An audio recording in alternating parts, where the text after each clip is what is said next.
Hi friends, welcome to our channel. ఈరోజు నిండు నూరేళ్ల సావాసం సీరియల్లో ఏం జరుగుతుందో తెలుసుకుందాం. అమర్ బాగి ఇద్దరు బయటకు వెళ్ళడంతో వాళ్ళు ఎక్కడికి వెళ్తున్నారో తెలుసుకోవాలని బాబ్జీకి ఫోన్ చేసి వాళ్ళు ఎక్కడున్నారో కనుక్కోమంటుంది మనోహరి. బాబ్జీ లొకేషన్ షేర్ చేయగానే మనోహరి కూడా అక్కడికి వెళ్లేందుకు బయలుదేరుతుంది. మనోహరితో పాటు ఆరు కూడా వెళ్తుంది.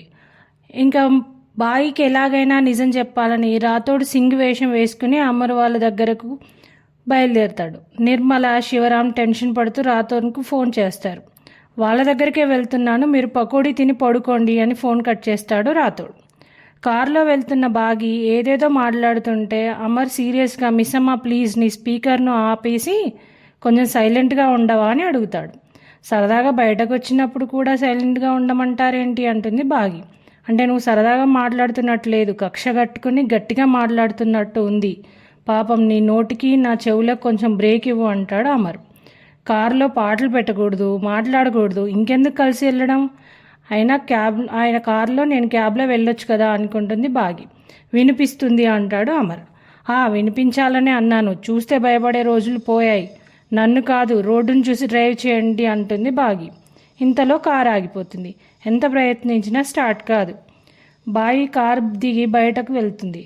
అమర్ వచ్చి లూజ్ కారులో కూర్చో అంటూ తిడతాడు. నేను కూర్చోను అంటుంది బాగి. బాబ్జీ పెట్టిన లొకేషన్కి బయలుదేరుతుంది మనోహరి. మను ఫాస్ట్గా వెళ్ళు అని ఆరు అనుకుంటుంది. అమర్ను ఫాలో అవుతూ వచ్చిన అరవింద్ కారు ఆగిపోతూ ఉండడం చూసి నేను ఫాలో అవ్వడం చూసి ఆగిపోయాడా అని ఆలోచిస్తూ ఉంటాడు. అమర్ కూడా ఈ బండేంటి చాలాసేపటి నుంచి నన్ను ఫాలో అవుతుంది, అరవింద్ అయి ఉంటాడా అనుకుంటాడు. అరవింద్ మాత్రం ఇప్పుడు దొరికితే చాలా కష్టం అని బైక్ తీసుకుని హెల్మెట్ పెట్టుకుని వెళ్ళిపోతాడు. బాబ్జీ మనోహరికి ఫోన్ చేస్తుంది. హలో, నువ్వు చెప్పిన హైవేలోనే ఉన్నాను, ఎక్కడ వాళ్ళు కనిపించడం లేదే అంటుంది. మేడం, అమరేంద్ర సార్ కార్ చెడిపోయినట్టుంది, ఆయన ఆమె కలిసి అందరినీ లిఫ్ట్ అడుగుతున్నారు అంటాడు బాబ్జీ. ఏంటి లిఫ్ట్ అడుగుతున్నారా అంటుంది మనోహరి. అదే ఇప్పుడు నన్ను చూశారంటే మొదటికే మోసం వస్తుంది, వాళ్ళు అక్కడి నుంచి వెళ్ళిపోతే నాకు కాల్ చేయి అంటుంది మనోహరి. ఇదేంటి మనోహరి ఇలా బొమ్మలా కూర్చునిపోయింది, అక్కడ మిస్సమ్మ పరిస్థితి ఏంటో, రాతోడు వెళ్ళి మిస్సమ్మకు విషయం చెప్పినా బాగుండు అనుకుంటుంది ఆరు. రాతోడు సింగ్ వేషంలో స్కూటర్ మీద వెళ్తూ సారు మిస్సమ్మ రోడ్ మీద ఎక్కడా కనిపించడం లేదేంటి అనుకుంటాడు. అతనెవరో హైవే ఎక్కక ముందు నుంచే ఫాలో అవుతున్నాడు, ముఖం కనిపించకుండా హెల్మెట్ పెట్టుకొని లిఫ్ట్ అడిగినప్పుడు మా ముఖం కూడా చూడలేదు.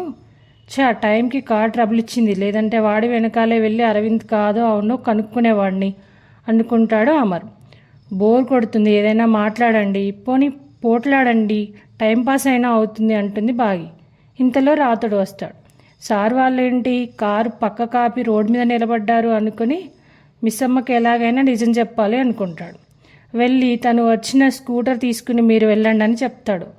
అమర్ వద్దంటున్న బాగి బలవంతం చేయడంతో సరే అని స్కూటర్ తీసుకుని ఇద్దరు బయలుదేరుతారు. బాబ్జీ మనోహర్కి ఫోన్ చేసి వాళ్ళిద్దరు స్కూటర్ మీద వెళ్ళిపోయారని చెప్తాడు.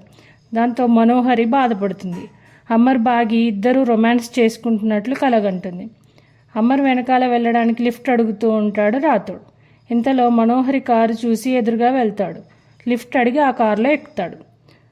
ఇంతకీ మనోహరి కళ నిజమవుతుందా, అరవింద్ మిస్సమ్మను చంపాలని వేసిన ప్లాన్ వర్కౌట్ అవుతుందా అనే విషయాలు తెలుసుకోవాలంటే రేపు మన ఛానల్లో పోస్ట్ చేసే వీడియో చూసేయండి.